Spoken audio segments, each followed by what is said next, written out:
क्या आपने कभी सोचा है कि जिस गैस से आप रोज अपने घर में खाना बनाते हैं, वही गैस आप अपने घर में खुद भी बना सकते हैं? जी हाँ, ये सुनने में थोड़ा अजीब जरूर लगता है, लेकिन ये बिल्कुल सच है।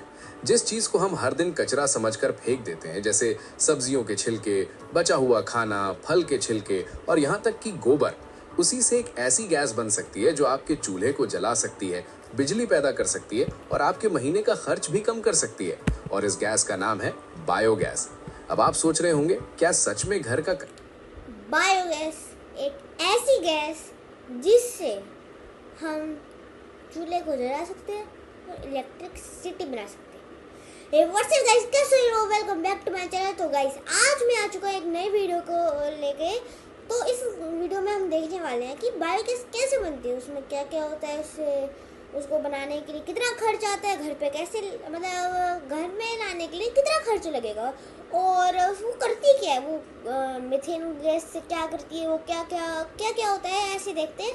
चलो वीडियो स्टार्ट करते हैं, मजा आएगा। इतना काम का हो सकता है? तो दोस्तों, आज की इस वीडियो में हम आपको शुरू से लेकर अंत तक बायोगैस बनने की पूरी प्रक्रिया इतनी आसान भाषा में समझाने वाले हैं कि आप खुद सोचने लगेंगे कि ये सिस्टम हर घर में होना चाहिए। बायोगैस को अच्छे से समझने के लिए हमने इस पूरी कहानी को 3 हिस्सों में बांटा है।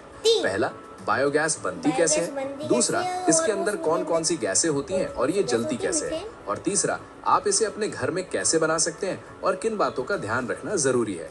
तो चलिए सबसे पहले समझते हैं कि बायोगैस आखिर बनती कैसे है। दोस्तों, बायोगैस बनने की प्रक्रिया को एनारोबिक डाइजेशन कहा जाता है। अब नाम थोड़ा मुश्किल लग सकता है, लेकिन इसका मतलब बहुत सिंपल है। ऐसी प्रक्रिया जिसमें ऑक्सीजन के बिना कचरे को सड़ाया जाता है और उससे गैस बनाई जाती है। अब जरा एक छोटा सा उदाहरण सोचिए।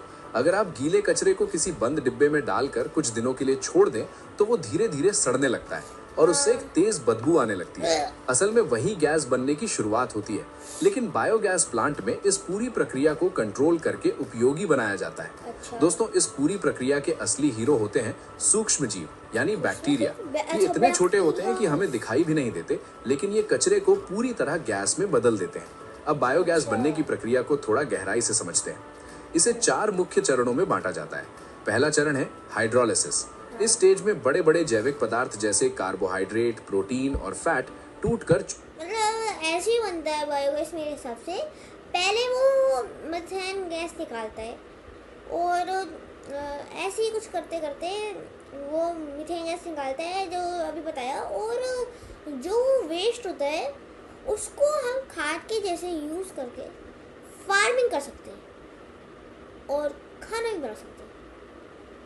प्रॉफिट छोटे छोटे अणुओं में बदल जाते हैं।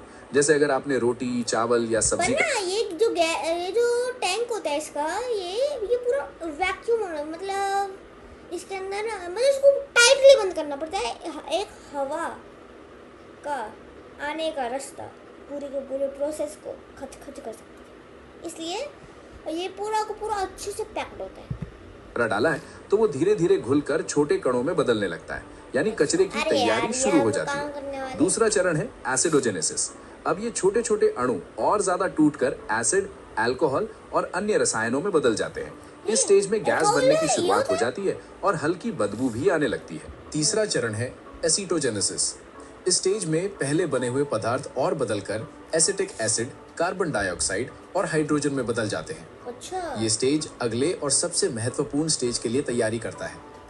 चौथा और सबसे महत्वपूर्ण चरण है मिथेनोजेनेसिस। अब यहाँ पर खास तरह के बैक्टीरिया काम करते हैं जिन्हें मिथेनोजेंस कहा जाता है। ये बैक्टीरिया एसिटिक एसिड और हाइड्रोजन को बदलकर मीथेन गैस बनाते हैं। हाँ, और यही मीथेन गैस असली बायोगैस होती है, जो जलती है और हमें ऊर्जा देती है। अब सवाल ये आता है कि बायोगैस के अंदर आखिर होता क्या है। दोस्तों, बायोगैस एक सिंगल गैस नहीं है, बल्कि गैसों का मिश्रण है। इसमें लगभग 50% से 70% मीथेन गैस होती है, 30% से 40% कार्बन डाइऑक्साइड और थोड़ी मात्रा में हाइड्रोजन सल्फाइड और पानी की भाप होती है। अब आप सोचेंगे, जलती क्यों है? तो इसका जवाब है मीथेन। मीथेन एक ज्वलनशील गैस है, यानी ये आसानी से आग पकड़ती है। जब आप बायोगैस को जलाते हैं तो मीथेन ऑक्सीजन के साथ रिएक्ट करके गर्मी पैदा करती है, जिससे आपका खाना पकता है। अब तक आपने समझ लिया कि बायोगैस बनती कैसे, लेकिन असली मजा अब शुरू होता है, क्योंकि अब हम जानेंगे कि आप इसे अपने घर में कैसे बना सकते हैं। दोस्तों, बायोगैस प्लांट बनाना उतना मुश्किल नहीं है जितना सुनने में लगता है। आजकल मार्केट में छोटे छोटे होम बायोगैस प्लांट भी आने लगे हैं जिन्हें आप आसानी से इंस्टॉल कर सकते हैं। एक साधारण बायोगैस प्लांट के 4 मुख्य हिस्से होते हैं। पहला इनलेट, जहां से कचरा डाला जाता है। दूसरा डाइजेस्टर टैंक, जहां गैस बनती है। तीसरा गैस होल्डर, जहां गैस जमा होती है। और चौथा आउटलेट, जहां से बचा हुआ स्लरी बाहर आता है। अब समझते हैं पूरा प्रोसेस स्टेप बाय स्टेप। सबसे पहले आप अपने घर का गीला कचरा इकट्ठा करते हैं। जैसे आपके जो नानी और दादी का घर है वहाँ पर बायोगैस बहुत काम आएगी, क्योंकि ज़्यादातर फार्मिंग करते होंगे, मतलब फार्म तो होगा ही शायद से, तो काम आ सकता है जिनके पास फार्म है। मेरे दादी के यहाँ पर, मतलब नानी के यहाँ पर बहुत बड़ा खेत है। ये बायोगैस अगर वो लगाए तो बहुत ज़्यादा काम कर सकते हैं। मेरे दादी का वो जो एरिया वो तो फॉरेस्ट ही है, तो उस वहाँ पर बहुत सारे पौधे हैं। चलो, के छिलके, फल के छिलके, बचा हुआ खाना या गोबर। ध्यान रखें, प्लास्टिक, धातु या केमिकल वाला कचरा इसमें नहीं डालना चाहिए। अब इस कचरे में पानी मिलाकर एक घोल तैयार किया जाता है। इस घोल को इनलेट के जरिए डाइजेस्टर टैंक में डाल दिया जाता है। ये टैंक पूरी तरह बंद होता है ताकि अंदर ऑक्सीजन न जा सके। यही सबसे जरूरी शर्त है बायोगैस बनने के लिए। अब अंदर बैक्टीरिया धीरे धीरे अपना काम शुरू करते हैं। कुछ दिनों के बाद कचरा सड़ने लगता है और गैस बननी शुरू हो जाती है। आमतौर पर 7 से 15 दिनों के अंदर गैस बननी शुरू हो जाती है। ये गैस ऊपर इकट्ठी होती है और पाइप के जरिए आपके किचन तक पहुंचाई जाती है। आप इसे सीधे चूल्हे में इस्तेमाल कर सकते हैं। अब एक दिलचस्प बात, बायोगैस की फ्लेम हल्की नीली होती है, बिल्कुल एलपीजी की तरह।